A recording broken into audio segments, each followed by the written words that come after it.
warahmatullahi wabarakatuh. Izin memperkenalkan diri, nama saya Nova Apriani dengan NPM 201600065 dari Prodi PGSD 4B.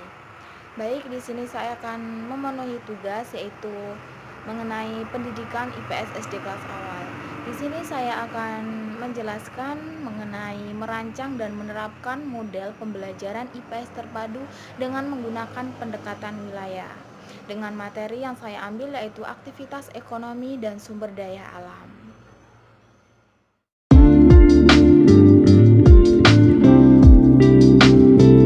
Baik, yang pertama itu ada bentuk-bentuk kegiatan ekonomi. Kegiatan ekonomi adalah kegiatan-kegiatan yang menghasilkan barang dan jasa yang bernilai ekonomi. Dalam kegiatan masyarakat, kamu tentu sering menemukan orang-orang yang melakukan kegiatan ekonomi. Kegiatan ekonomi terdiri atas kegiatan produksi, kegiatan distribusi, dan kegiatan konsumsi. Baik, yang pertama itu ada kegiatan produksi. Kegiatan produksi adalah kegiatan yang menghasilkan barang atau kegiatan pengolah barang agar dapat dimanfaatkan untuk memenuhi kebutuhannya. Kegiatan produksi di masyarakat seperti kegiatan produksi pertanian, kegiatan produksi perikanan, dan kegiatan produksi industri. Industri ada dua jenis, yaitu industri rumah tangga dan industri besar. Ada beberapa unsur yang diperlukan dalam melakukan kegiatan produksi, diantaranya adalah modal, bahan-bahan dasar, dan tenaga kerja. Jika salah satu unsur ini tidak ada makna kegiatan, maka produksi tidak bisa dilakukan. Contoh kegiatan dari produksi yaitu yang pertama ada petani menghasilkan padi, jagung, teh, dan kopi. Yang kedua ada nelayan menghasilkan ikan, dan yang ketiga yaitu industri tekstil menghasilkan kain. Yang kedua ada kegiatan distribusi. Kegiatan distribusi adalah kegiatan menyalurkan barang dari produsen ke konsumen. Jika produsen langsung berhubungan dengan konsumen disebut dengan distribusi langsung. Tapi jika produsen menjual barangnya kepada pedagang disebut distribusi tidak langsung. Dalam distribusi tidak langsung, pedagang mempunyai peranan yang besar dalam menyalurkan barang ke konsumen. Contohnya distribusi langsung yaitu peternak ayam menjual telur ayamnya langsung ke konsumen. Sedangkan contoh distribusi tidak langsung yaitu petani menjual beras kepada pedagang. Yang ketiga ada kegiatan konsumsi. Kegiatan konsumsi ini adalah kegiatan menggunakan atau menghabiskan hasil produksi. Kegiatan konsumsi merupakan kegiatan terakhir dalam kegiatan ekonomi. Kegiatan konsumsi misalnya yaitu barang yang sudah dimasak menjadi nasi lalu dimakan. Itu contoh dari kegiatan konsumsi. Selanjutnya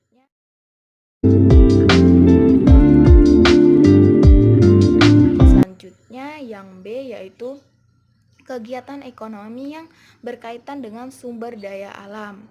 Yang pertama itu ada pertanian. Penduduk Indonesia sebagian besar adalah petani. Oleh karena itu, Indonesia disebut dengan negara agraris. Kegiatan pertanian inilah yang menyediakan berbagai kebutuhan hidup masyarakat. Kebutuhan masyarakat Indonesia. Wilayah Indonesia ini memiliki tanah yang luas. Tanah ini merupakan modal utama bagi kegiatan pertanian. Yang kedua ada perkebunan. Ingatkah kamu tentang apa saja hasil perkebunan di Indonesia? Berbagai macam hasil kebun dapat dihasilkan di tanah air Indonesia seperti teh, kopi, coklat, karet, pala, lada, dan cengkeh. Hasil ini disebabkan tanah-tanah Indonesia yang subur sehingga cocok untuk ditanamkan di perkebunan. Usaha meningkatkan dalam mengelola hasil perkebunan perlu dilakukan sehingga masyarakat dapat memanfaatkan lahan perkebunan untuk meningkatkan kesejahteraannya. Baik, yang ketiga ada peternakan. Peternakan Tentang peternakan, pernahkah kamu makan ayam goreng dan telur dadar atau minum susu sapi? Daging, susu, dan telur itu merupakan hasil dari usaha peternakan. Hasil peternakan dapat dinikmati untuk kebutuhan pangan, selain itu dapat juga dijadikan bahan baku industri. Seperti bulu dan kulit bulu ayam dapat di seperti bulu dan kulit. Bulu ayam dapat digunakan untuk membuat atau yang disebut dengan bola untuk pembuatan bola bulu tangkis itu dan kemoceng. Kemudian kulit itu juga dapat digunakan untuk membuat ikat pinggang, pakaian, dan sepatu. Untuk meningkatkan hasil peternakan ada hal-hal yang harus diperhatikan. Misalnya itu memperhatikan kebersihan kandang, memberikan makan teratur, dan memberikan obat-obatan.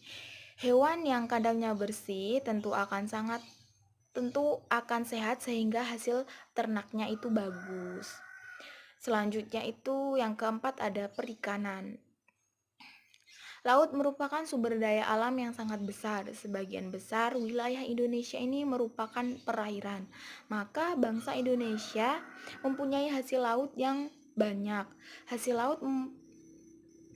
laut mempunyai nilai ekonomi yang tinggi sehingga perlu dilakukan pengolahan yang baik di bidang perikanan. Selain ini, sumber daya perikanan belum dikelola dengan baik. Akibatnya, hasil tangkap ikan yang didapat nelayan masih sedikit. Para nelayan masih menggunakan peralatan tradisional dalam menangkap ikan. Oleh karena itu, perlu adanya penggunaan peralatan modern sehingga potensi laut dapat dimanfaatkan untuk sebesar-besarnya. Dapat dimanfaatkan untuk sebesar-besarnya kemakmuran rakyat.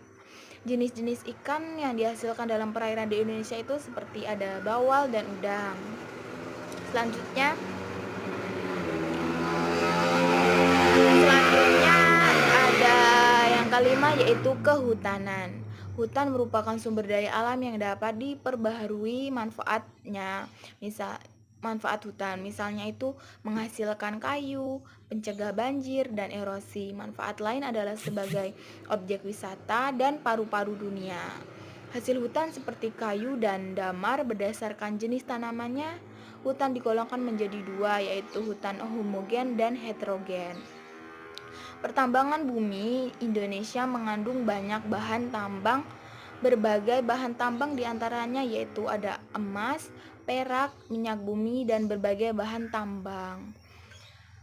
Tersebut sangat bermanfaat bagi kehidupan masyarakat Indonesia. Hasil tambang merupakan sumber pendapatan negara yang besar, oleh karena itu kita harus dapat mengolahnya dengan baik sehingga bahan tambang dapat digunakan untuk sebesar-besarnya kemakmuran rakyat.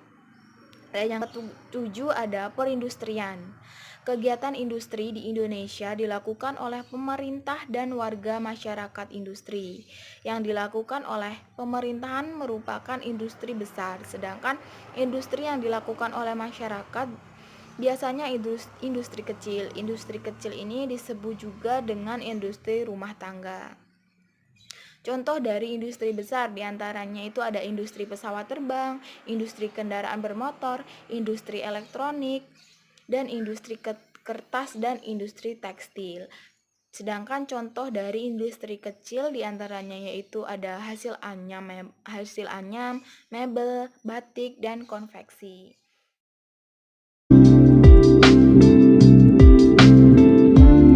Yang terakhir yaitu C, pengaruh kondisi alam terhadap kegiatan ekonomi.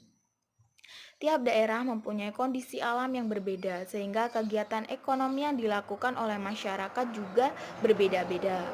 Kegiatan ekonomi dipengaruhi oleh keadaan alam di sekitarnya. Di kota besar tidak ada sawah dan hutan, namun di kota-kota besar terdapat banyak toko dan kantor. Itulah sebabnya mengapa di kota-kota tidak ada petani dan nelayan. Orang yang tinggal di pantai pada umumnya bekerja sebagai nelayan. Mengapa mereka tidak bekerja sebagai petani?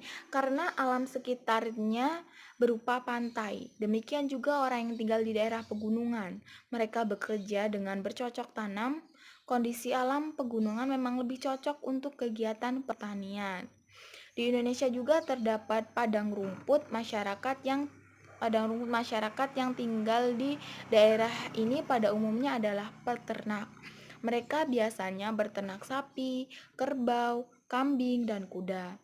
Kegiatan ekonomi merupakan kegiatan manusia yang memenuhi kebutuhan hidupnya.